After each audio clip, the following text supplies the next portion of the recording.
Mi nombre es Carmen Castellano, soy maestra y psicóloga.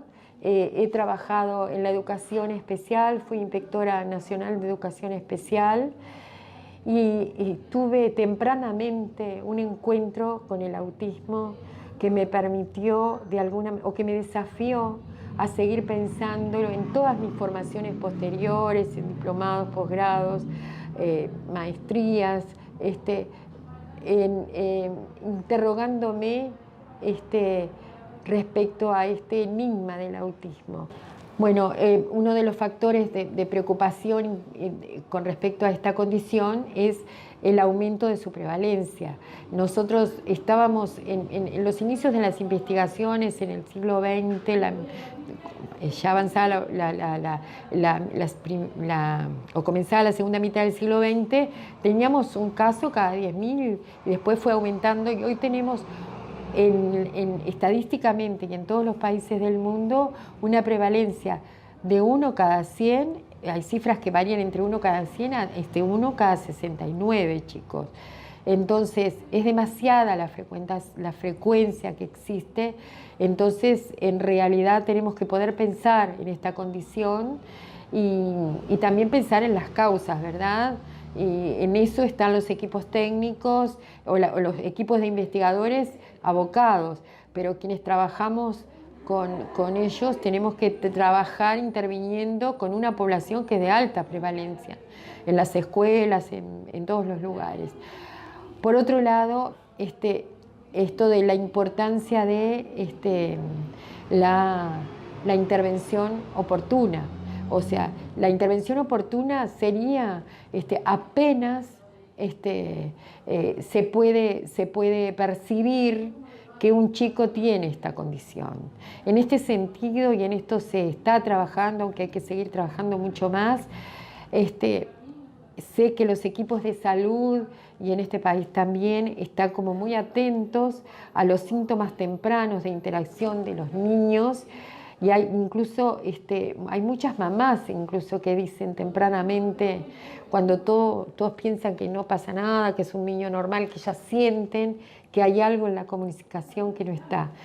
Pero el intervenir tempranamente cambia la historia de los chicos y hay que lograr en esa intervención evitar la mayor retracción o el aislamiento. Que la evitación no es invadir a un niño pero en realidad invadir al niño pensando que nos vamos a acercar igual que con cualquier chico y que lo vamos a lograr que se encuentre con nosotros estando más junto a él, sino entendiendo lo que le pasa, acompañándolo y logrando que se pueda dar de acuerdo a la condición de cada niño, ese encuentro con el otro que nos hace como humanos, que nos permite como tener ese referente o ese piso sobre el cual seguir construyendo esto que va a estar siempre en la dificultad, como que es la dificultad de esta condición, que es la socialización y la construcción subjetiva o intersubjetiva con el otro. De ahí es que nos parece que estamos en un momento óptimo en el país, en tanto estamos priorizando la intervención o la educación, la intervención primero temprana y oportuna a través de los CAIF y también los equipos de salud abocados a pensar en la maternidad de otra manera.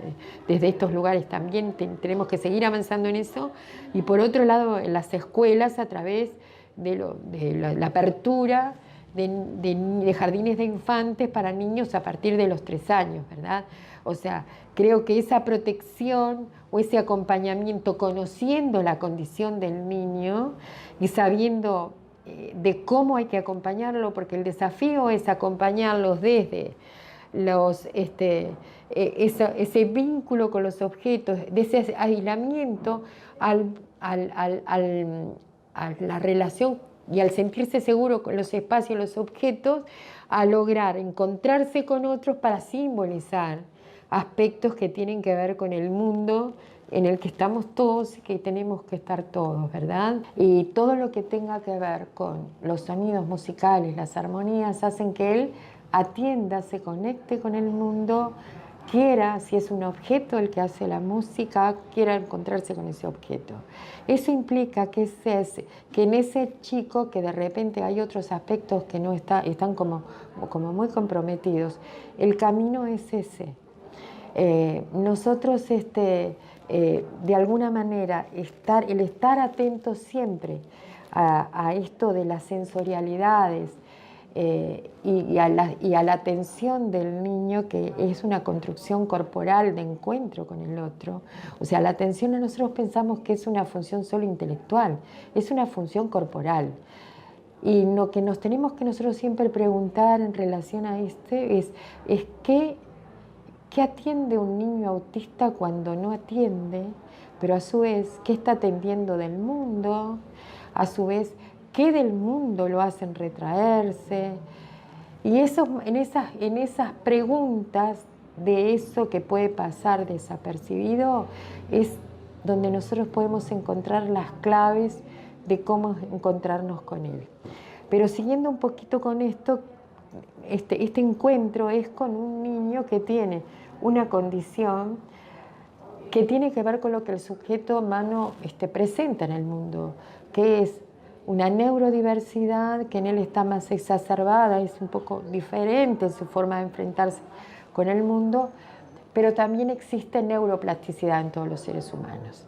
Y trabajando con estos chicos y en un trabajo de mucho tiempo, longitudinal, sabemos que todo lo que el ambiente puede hacer, desde esto de la neuroplasticidad, de la plasticidad del sistema nervioso y de los sujetos humanos para revertir situaciones, ahí es como mucho lo que se puede hacer. Desde lo orgánico, desde la condición orgánica del sujeto, nosotros podemos, y de ahí es importante el trabajo con la interdisciplina, nosotros podemos intervenir con la farmacología cuando sea necesario, pero también desde el entorno y desde el ambiente, nosotros es importantísimo que estemos atentos y podamos intervenir. O sea, existe sobre esto mucho escrito y hay mucho material en relación a esto, el apoyo desde las teorías sociales o desde las teorías, desde la neurología, que apoyan esto que es la conquista del siglo, que es la jerarquización de la epigenética como el ámbito de investigación más importante para abrir cada vez más conocimiento sobre estas condiciones con muchas diferencias. Un aspecto que resulta bien importante tener en cuenta es que nosotros muchas veces queremos que el niño, sabemos que el lenguaje es importante, o sea, sabemos que la socialización y el lenguaje son muy importantes, pero a veces queremos que, como es un niño que tiene 2 años de repente y no llegó a hablar, decimos, bueno, vamos a estimular el lenguaje, pero los caminos para estimular el lenguaje son los caminos del encuentro con otros y de la simbolización. Porque, para empezar, un niño pequeño habla porque quiere decirle algo a alguien, pero también habla porque durante mucho tiempo, cuando él no hablaba, los demás le hablaban. Y creo que esto es una regla de oro para trabajar con el autismo. Muchas veces pensamos que porque ellos no hablan, nosotros no les tenemos que hablar. Entonces, o que no nos escuchen, o que no nos entienden. Muchas veces incluso el diagnóstico diferencial de un niño con autismo y de un niño sordo temprano siempre tiene que hacerse, porque puede haber sordera en un niño y comportarse como un niño con conductas autistas. Pero un chico con autismo se puede comportar como un niño sordo estando pendiente constantemente del ambiente y de los sonidos. Y eso es en lo cotidiano. Si nosotros somos atentos, es como bien importante mirarlo para darnos cuenta. Y entender que ese camino hacia el lenguaje se tiene que dar. Obviamente, a un niño autista lo tenemos que pensar, o a una niña como un chico que le cuesta entender el mundo. y como no puede entender el mundo se retrae. Por lo tanto, el lenguaje muchas veces tiene que ser concreto, muchas veces tiene que ser firme, con pocas palabras para ayudarlo a entender. Pero también no le podemos de alguna manera privar de esa riqueza de lenguaje que tampoco privamos al bebé porque es pequeño. Porque después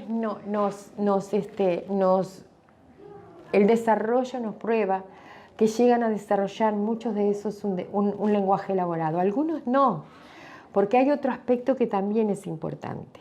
Dentro del espectro de chicos con autismo existen chicos que tienen comorbilidad con el retardo o la discapacidad intelectual.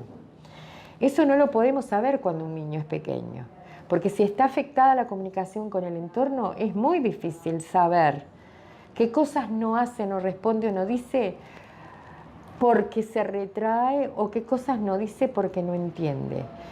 Pero nosotros igual sabemos que tenga una discapacidad intelectual asociada a un autismo o el autismo dentro de ese espectro que tiene, que desarrolla discapacidad intelectual, siempre la socialización va a hacer la diferencia. A nosotros nos preocupa mucho porque este es un aspecto bien importante, porque si nosotros entendemos a un niño como un niño con autismo, tenemos que pensar en un niño que hay que pararse en la socialización y no pensar que no puede aprender. Y a veces pasa que lo confundimos con una discapacidad.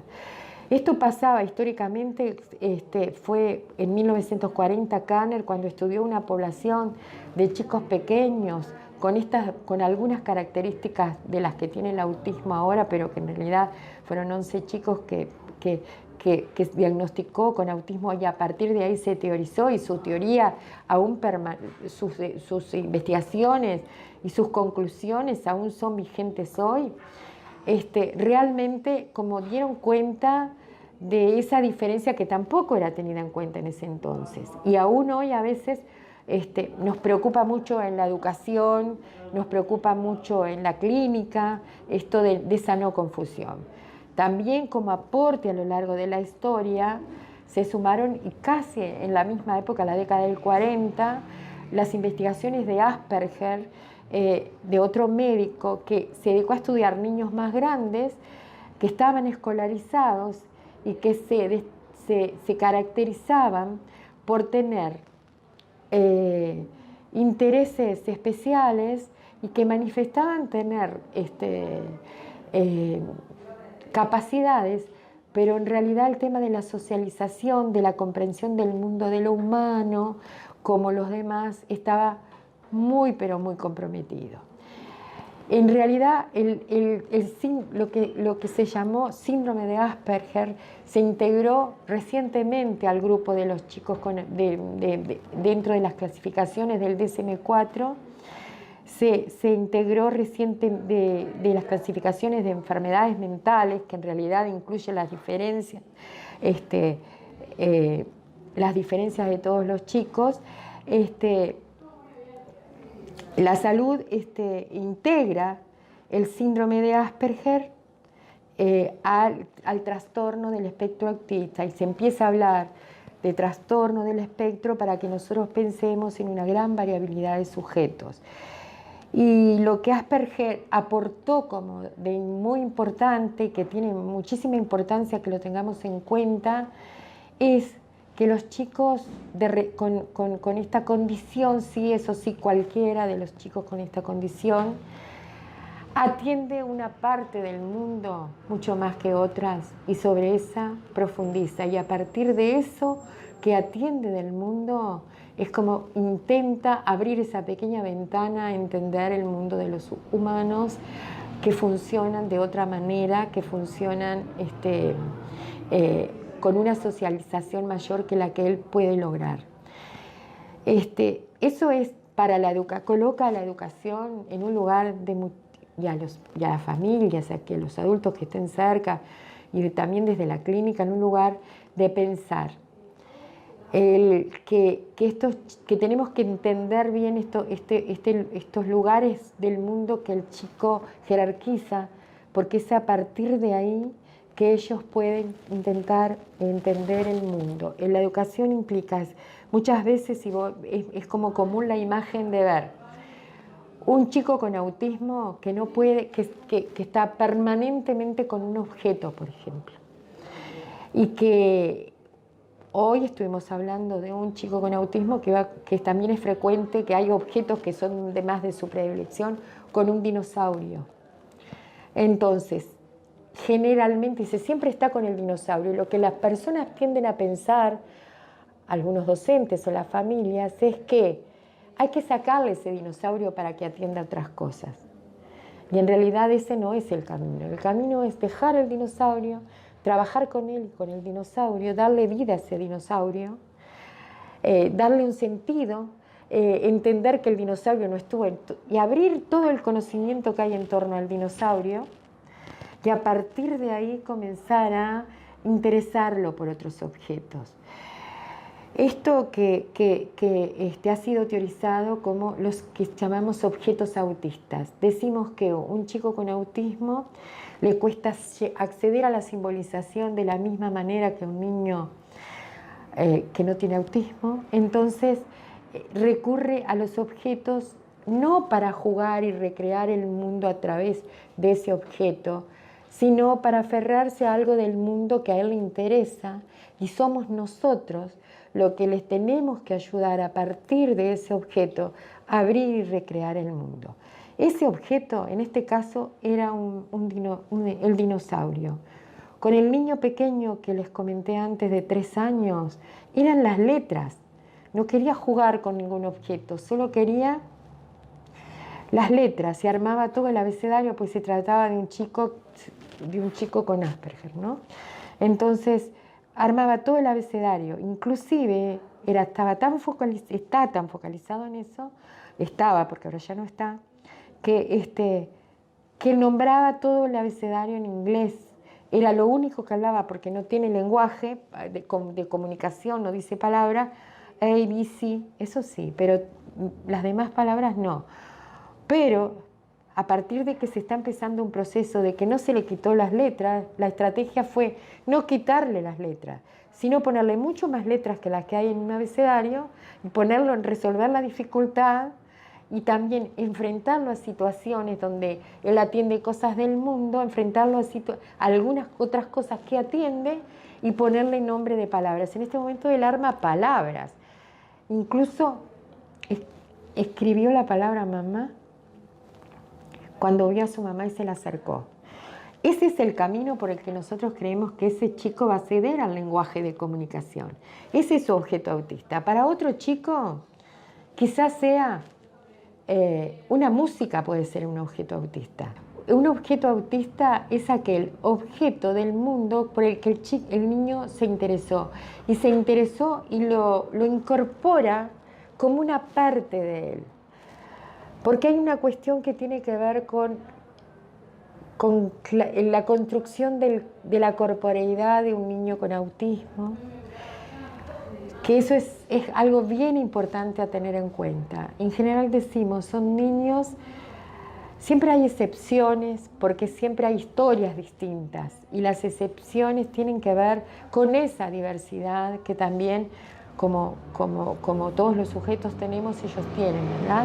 Pero en general, el contacto con las superficies, el contacto con los abrazos, el desarrollo de la corporeidad es bien diferente, y encontramos en un buen porcentaje de ellos niños que les cuesta aceptar el contacto corporal o que tienen una adherencia. Lo que sí está como muy teorizado y comprobado desde la práctica es que hay como dificultades en construir los límites de su cuerpo. Entonces, en realidad, tienen muchos temores, es como si tuvieran la sensación de que si tienen muchas proximidades con otro cuerpo a veces, o con mucha superficie, se afecta, lo sienten de otra manera, y eso les da mucha ansiedad. Estos niños manifiestan muchas veces ansiedades, conductas estereotipadas y movimientos estereotipados.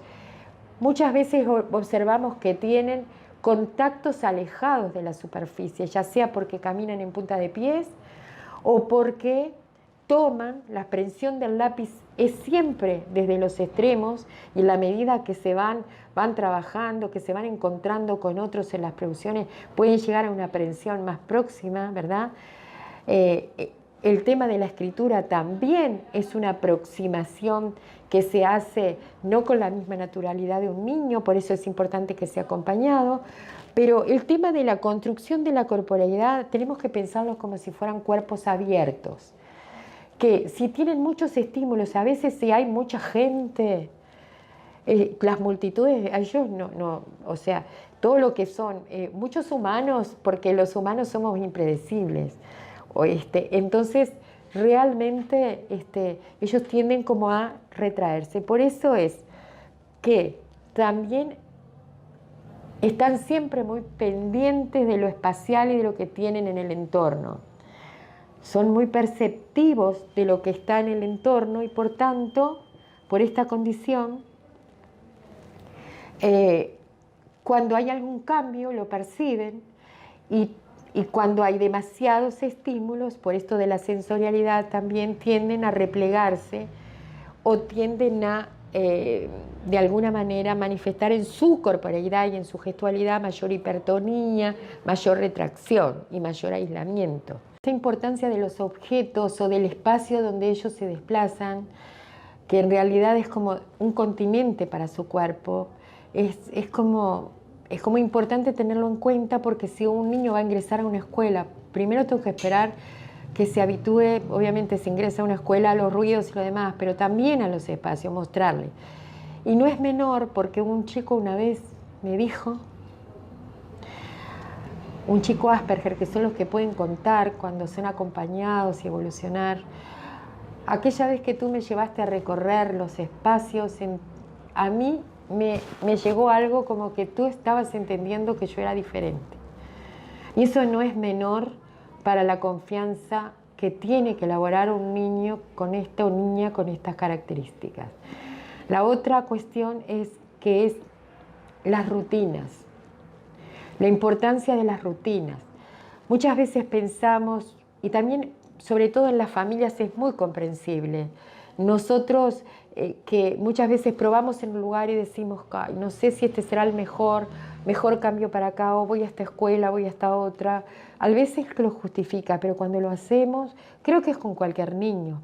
Le cambiamos mucho a un niño común si le cambiamos los amigos, pero a ellos que se sostienen con los espacios, que les cuesta muchísimo construir regularidades, es como mucho más complejo hacer cambios para ellos. Hay que anticiparles los cambios, pero además de eso, ellos tenemos que trabajar cuando van a un lugar nuevo, todo lo que es una rutina, porque hay Iván Ruiz, que es alguien que ha escrito un libro que yo voy a recomendar, que se llama No todo sobre el autismo, de alguna manera que nos recuerda que no está todo sabido sobre el autismo, que son chicos que nos interpelan todo el tiempo. Habla de que el autista, el chico con autismo, es un constructor permanente. O sea, nosotros nos levantamos cada día y podemos anticipar muchas cosas que van a pasar y planificar. Pero estamos hablando de un niño en esta condición, cada día tiene que construir. Entonces, mientras nosotros trabajemos con ellos con rutinas, es muy importante. Sobre todo cuando encontramos un niño que su manifestación mayor es la ansiedad, ahí tenemos que tener aún más tiempo. Eso es lo que nos va dando como nos va permitiendo calibrar cuándo tenemos que flexibilizar, porque nosotros obviamente se trata de un niño con una condición, pero un niño en desarrollo, que nosotros lo que tenemos que trabajar son todas estas características, respetándolas, pero también para que logre sentirse bien, con flexibilidades.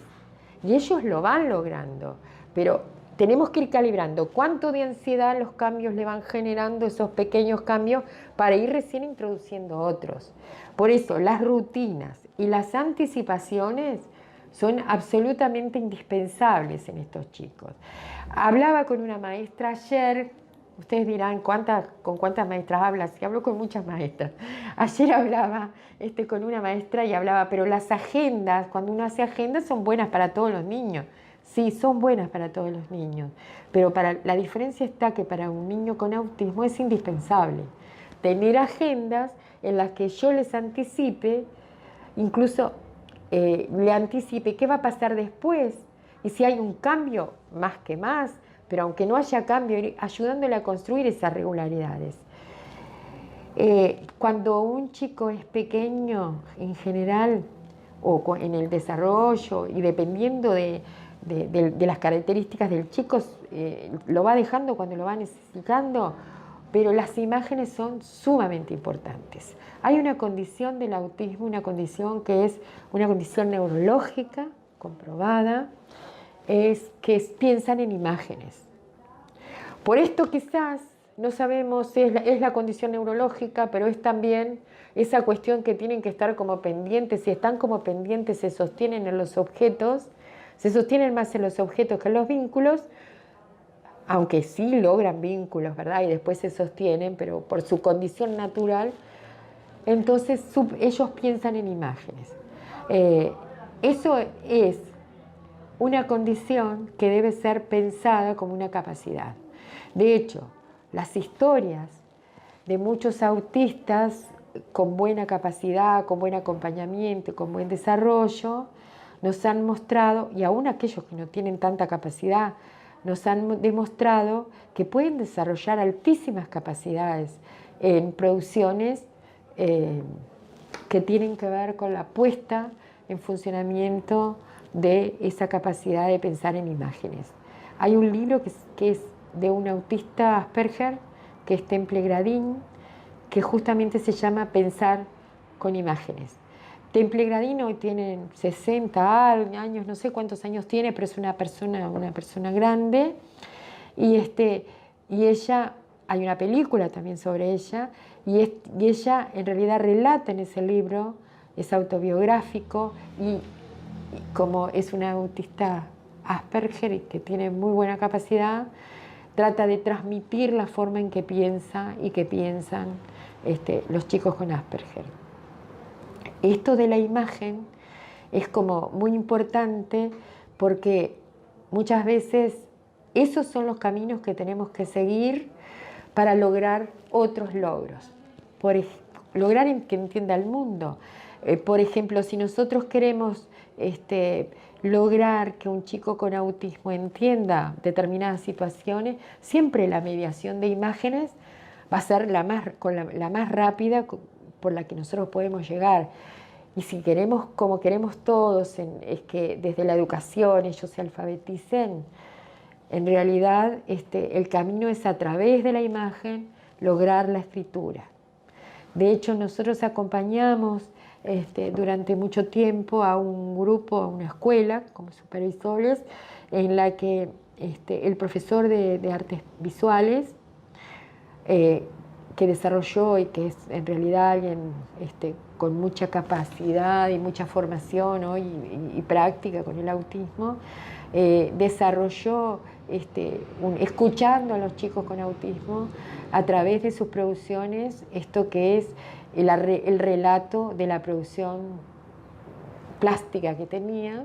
A partir de ahí del relato ellos iban construyendo el mundo que estaban pensando. En realidad no era que estaban poniendo la imagen, sino que iban pensándose a través de la imagen, pensándose ellos, y quisieron empezar ese grupo a escribir a partir de firmar esas producciones gráficas. Y a partir de ahí entraron en el interés por la escritura. Algo que también es algo que es importante, es que hay como chicos con autismo que además tienen como retardo intelectual, pero tienen la condición autista. La imagen es doblemente importante para ellos y logran llegar a la lectura y escritura con todos los apoyos que también necesita un niño con retardo. Pero hay otros chicos con autismo que tienen una capacidad en realidad intelectual que no está grandemente afectada, que cuando logran la escritura, no la logran por las mismas vías que la logramos que se las queremos enseñar a todos. Su pensamiento es gestáltico, o sea, ellos piensan globalmente. Y las palabras globalmente tienen que ser siempre presentadas a los chicos con autismo.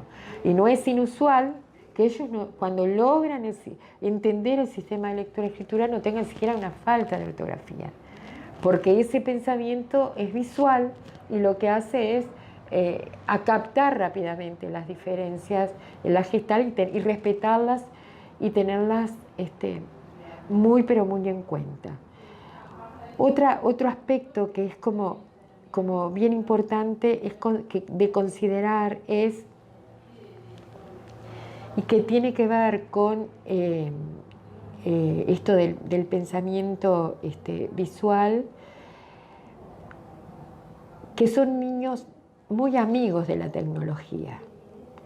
Lo que de repente no logran en la interacción con los otros, logran una gran autonomía utilizando tecnología y utilizando diversas formas de acercamiento al conocimiento a través de imágenes y de pictogramas.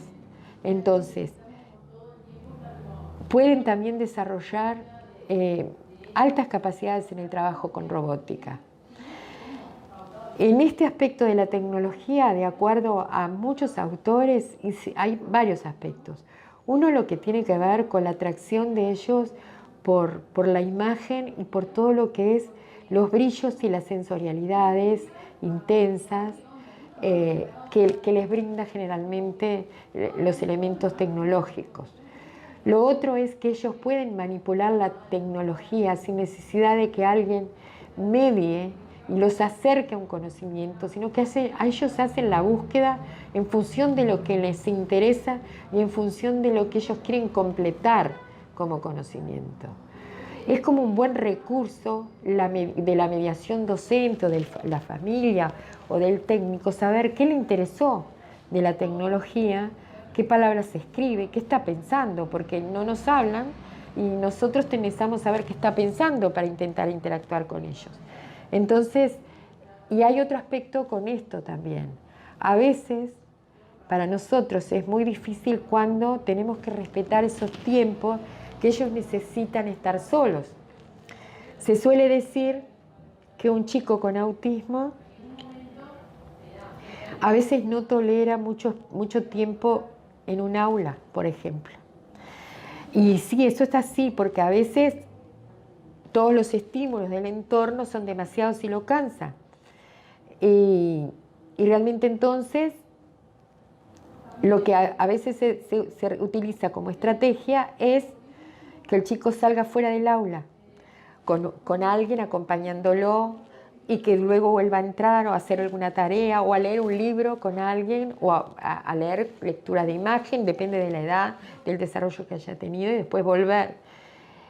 Y eso está bien, pero a veces también cambiar de actividades y darle como actividades en las que ellos se puedan sentir que pueden libremente elegir, también genera como una posibilidad. El uso de la tecnología con los chicos con autismo en el aula genera otra posibilidad de respetar esos tiempos que ellos pueden estar tolerando que nosotros estemos como pidiéndole cosas, porque siempre tratamos de, nos parece que no puede estar solo. Y eso, otra cosa que es importante, es respetar esos tiempos donde a veces se separa del grupo.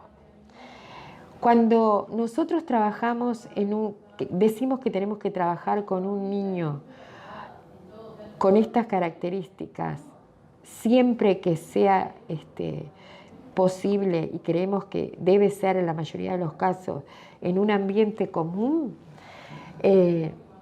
también tenemos que saber que el grupo tiene que entender que ese niño tiene una diferencia.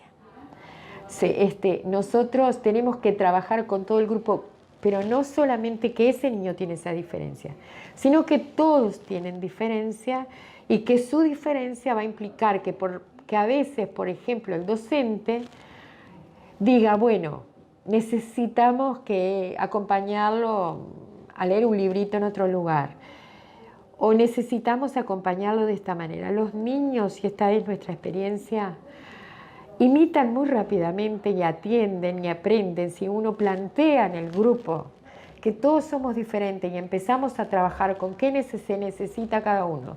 Alguien necesita tiempo para esperar porque contesta enseguida. Alguien necesita tiempo, ayuda para que no charle tanto. Alguien para que no se mueva tanto. Y el compañerito para qué. Sin decir muchas cosas, todos somos distintos, encontrándole en cada uno sus capacidades, también generar un espacio de apoyo entre todos. Esto implica que con estos niños hay que trabajar con estos niños como con cualquiera. Cuando pensamos en la inclusión educativa, tenemos que considerar todos estos aspectos que dijimos para trabajar dentro de un diseño universal para el aprendizaje. Quiere decir que cuando uno piensa la organización de un aula, cuando piensa y planifica, por ejemplo, qué enseñar, tiene que pensar. Siempre cuando hablamos con los docentes decimos, cuando voy a pensar la planificación del aula, tengo que pensar siempre primero en los límites, o sea, desde dónde comienzo con más cuidado, porque es donde yo tengo menos práctica y sé menos, para introducir un tema, y en los otros límites. ¿Hasta dónde voy con ese tema como desarrollándolo en los máximos conocimientos que crea yo que tenga que ofrecer a los chicos? Dentro de esos límites yo planifico además que es un grupo que tiene que trabajar sobre determinada temática con que todos tienen que involucrarse en el tema y que todos tienen que aprender y todos tienen que aprender de forma distinta. Y eso lo voy haciendo cotidianamente. Y así los demás chiquitos van aprendiendo, los demás niños van aprendiendo cómo también ese amigo presenta esas diferencias y voy aprendiendo cómo acercarme a él de forma distinta. Yo quiero decir dos cosas o contar dos situaciones o dos experiencias que pienso que pueden ilustrar o enseñarles o permitirles pensar qué cosas hacer. En una oportunidad, en un grupo de 4 años de nivel inicial, entro y estaban con un cuento que había leído la maestra y tenían que armar unas palabras y había letras y había imágenes en todas las mesitas. Y yo me acerco donde estaba un chico con autismo en una mesita con los demás y el compañerito que ya tenía armadas sus palabras, las palabras del cuento, le acercaba las imágenes a él y me decía, preguntale despacito porque él sabe leer. Entonces, él había aprendido que él podía leer con las imágenes. Entonces, me lo estaba diciendo a mí y a mí me pareció una maravilla. Otra experiencia con un chico adolescente ya en un ciclo liceal con Asperger, que había logrado después de un camino muy tortuoso poder desarrollar sus capacidades, pero con mucho apoyo, pero que en realidad el grupo sabía que él era diferente y él tenía necesidad de a veces sentarse en el final de la clase. Y una docente, él había puesto como condición para ir a ese liceo que los profesores supieran que él era Asperger para tenerlo en cuenta, pero no quería que los compañeros supieran. Y a mí me pareció una experiencia maravillosa porque los profesores hicieron que los chicos supieran sin nombrarle, sin ponerle un rótulo, ni un nombre, ni nada. Porque los chicos respetaban que él se tenía que ir para atrás. Ella entró y le preguntó, ¿por qué está atrás? Y los compañeros le contestaron, ¿por qué necesita a veces irse para atrás? Y él lo contó después diciendo, era lo que yo le hubiera dicho, que yo estaba atrás porque necesitaba estar. Y lo dijeron ellos, eso fue maravilloso porque después él eligió cuándo decirle que él hacía todas esas cuestiones porque en realidad él era un chico con Asperger. Y también hay una cuestión bien importante, los docentes en esa instancia, en ese liceo, él era el encargado de la tecnología.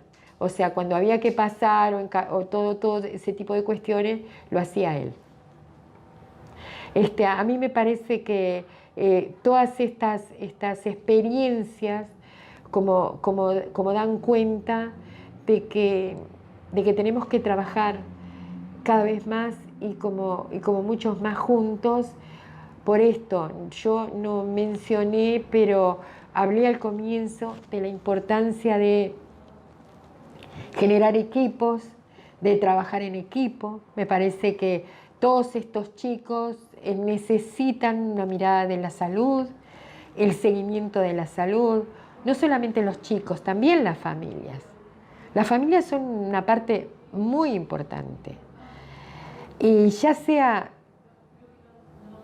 muy importante pensarlas, porque no existe un niño sin la posibilidad de adultos que funcionen como familia. No importa, hoy sabemos que tenemos muchas formas de funcionamiento familiar, que no es la familia nuclear típica en todos los casos, pero cualquiera, las familias son funciones que los niños necesitan.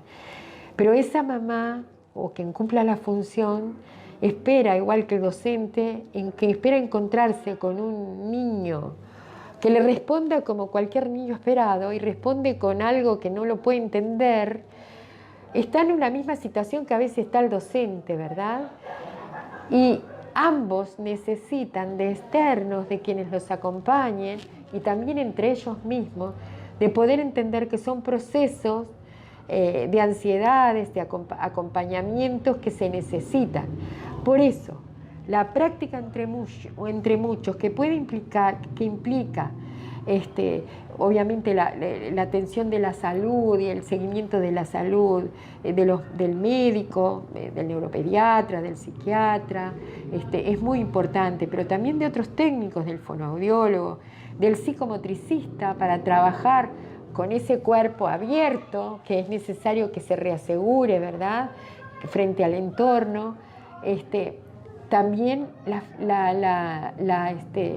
la intervención de la fonoaudióloga y la psicóloga, pero también en comunicación, ¿verdad? Y en la escuela, con los chicos con esta condición, como con cualquier otro chico que nos interroguen, lo importante es pensar con otro compañero, porque muchas veces no todos tenemos la misma historia, la misma trayectoria, y las mismas posibilidades. Y pensar con otro para ver realmente si estamos interviniendo. Y también compartir con otros qué cosas se está pasando con ese niño, si es lo mejor. Eso muchas veces nos permite realizar como los mejores trabajos. Bueno, decía con relación a la familia que es algo que no es algo menor en el encuentro con cualquier niño, ¿verdad? Pero sobre todo porque llega al encuentro del técnico o del educador o del maestro con muchas incertidumbres y con muchos saberes.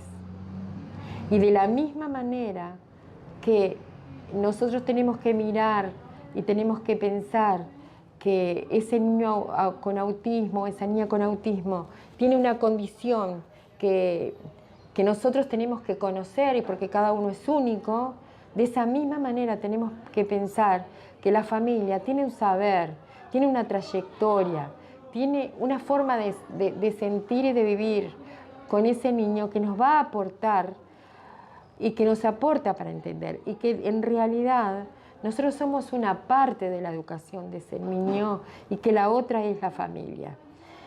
Y también tenemos que lograr, yo creo que el trabajar con los chicos con autismo nos coloca en pensar algo que el doctor Valdés, que es alguien uruguayo, ¿verdad?, que estuvo en la creación del primer centro de autismo del Uruguay, escribió y dijo que con el autismo es difícil porque de afuera no se puede y a veces de adentro da mucho miedo. queriendo decir que nosotros no tenemos otra forma que intentar empatizar con un niño y desafiarnos a empatizar con un niño y involucrarnos en pensarlo diferente, y lo mismo tiene que pasar con esa familia que esperaba un niño que le respondiera igual que todos los niños, y que llegó ese chico y que aprendió también a conocerlo y que tiene mucho para decirnos, y de quienes nosotros tenemos mucho para aprender. Trabajar sin la familia es imposible. Y no estoy hablando que pensemos en una familia ideal, la familia que el niño tenga. Y eso hay muchísimas experiencias en relación a lo sorprendente que es cuando uno va al encuentro de esa familia, de esa forma, los logros que existen, que son bien distintos. Bueno, y llevo de alguna manera, aprendido varias cosas y todas con otros, así que espero que sigamos aprendiendo con otros en instancias ahora mediadas por la tecnología.